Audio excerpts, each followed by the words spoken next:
Bonjour et bienvenue sur la chaîne YouTube des expériences de la section de physique de l'EPFL.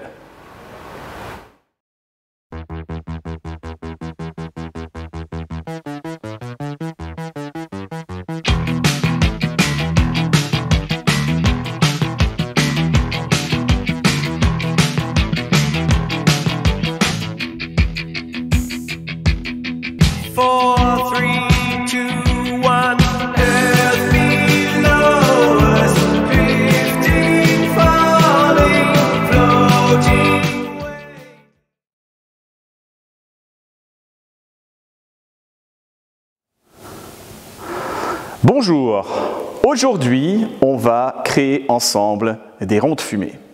Ces ronds de fumée, on va les générer avec le cube que vous voyez ici. À l'intérieur de ce cube, on a essentiellement un fumigène, d'accord? Et donc on va remplir ce cube de fumée. On a ici une ouverture circulaire.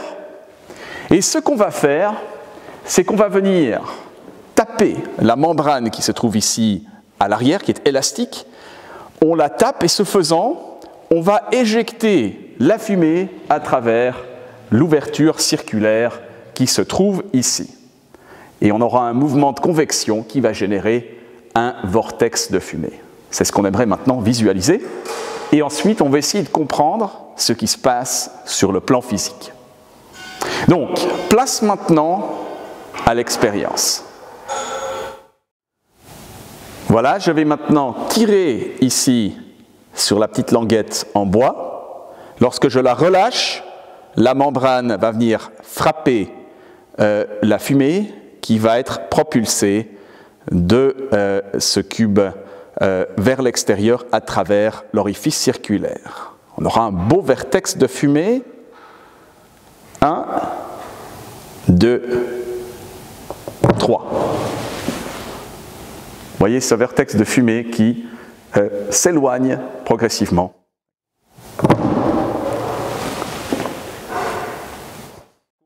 Regardez ce qui va se passer avec deux vortex qui sont en compétition. Commençons par le premier, suivi du deuxième.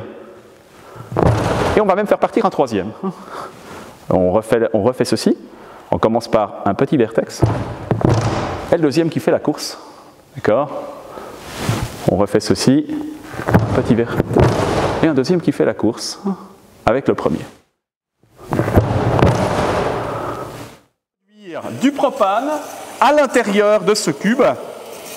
Et on va refaire en fait essentiellement la même expérience que tout à l'heure, simplement qu'au lieu d'envoyer des ronds de fumée, on va envoyer des ronds de propane. Donc c'est le vortex de propane qui va se propager, d'accord, et qui va passer au-dessus du bec Bunsen qui se trouve ici, et on va voir le résultat. Voilà. Faisons l'expérience. Ah, vous voyez, la flamme réagit au passage du vortex de propane. Ah, ça a l'air de prendre. Essayons. Refaisons l'expérience, mais cette fois-ci dans le noir, lorsque le vortex de propane va passer sur le bec Bunsen, eh bien, on va voir quelque chose se produire. Regardons ceci. Vous voyez, c'est assez beau quand même.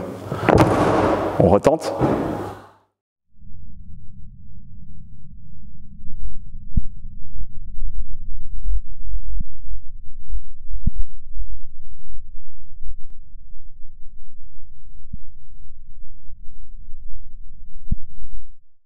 Place maintenant à l'explication. Lorsque la membrane vient frapper l'air chargé de fumée, d'accord, eh bien, le mouvement de cet air à l'intérieur du cube se fait en ligne droite vers l'orifice circulaire, d'accord, le moment cinétique sera nul. Ensuite, au niveau de l'orifice circulaire, l'air qui se trouve sur les parois tout autour de cet orifice sera freiné par les parois, on aura un mouvement de convection et on a par symétrie un vortex qui va se former. Mais le moment cinétique, qui était initialement nul, va le rester. Alors comment ça se fait qu'on ait un tore qui se forme, mais un moment cinétique qui est nul? Eh bien, ce qui va se passer, on peut l'expliquer essentiellement avec cette chambre à air. Le vortex ressemble à cette chambre à air. Cette chambre à air est une image de ce vortex de fumée. Donc maintenant, si on regarde ce qui se passe dans un plan horizontal, en coupe, on va avoir deux petits cercles. D'accord? Alors, vous allez avoir au niveau du cercle qui se trouve ici à droite, un mouvement de convection qui va se faire en vue d'avion dans le sens des aiguilles d'une montre. À gauche, il va se faire dans le sens trigonométrique. D'accord? La dynamique sera, si vous voulez, tout à fait similaire. Simplement qu'il y aura un axe de symétrie qui est donné par le plan vertical. Donc on va avoir, pour le petit élément de fumée qui se trouve ici à gauche, un moment cinétique qui est orienté vers le haut. Pour le petit élément qui se trouve ici à droite, le moment cinétique est orienté vers le bas. Ils sont égaux et opposés, ils se compensent. Ce qu'on a fait dans un plan horizontal, on peut le faire dans n'importe quel plan.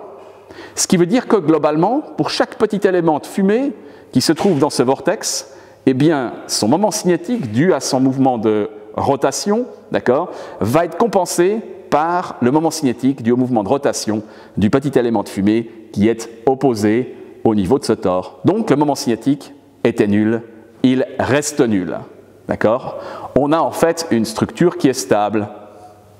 Alors, ce qu'on voit, si on envoie un vortex de fumée, d'abord lentement, en tirant gentiment sur la membrane, puis un deuxième qu'on envoie plus rapidement, en tirant plus brutalement sur la membrane, lorsqu'ils se rencontrent, s'il y a collision, et que les cylindres éclatent, les vortex éclatent, ce qui va se passer, c'est que essentiellement, ils vont éclater partout. D'accord? Pour que globalement, le moment cinétique soit conservé, si vous avez un petit élément qui éclate sur un endroit où il y a intersection entre les deux vortex, eh bien ça va se propager sur l'ensemble de la structure de ce vortex. Merci d'avoir regardé cette vidéo. N'oubliez pas de vous abonner à cette chaîne et de mettre un pouce bleu et cliquez ici pour d'autres expériences.